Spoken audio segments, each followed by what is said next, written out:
Match শেষ হতে আর মাত্র কয়েক সেকেন্ড, পুরো স্টেডিয়াম জয়ের অপেক্ষায়।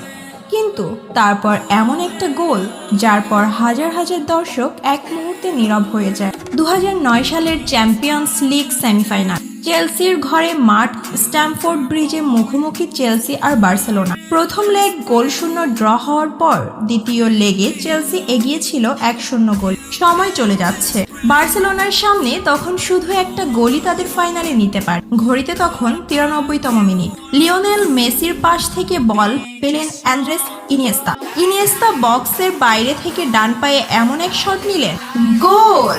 বল জালে জড়িয়ে গেল।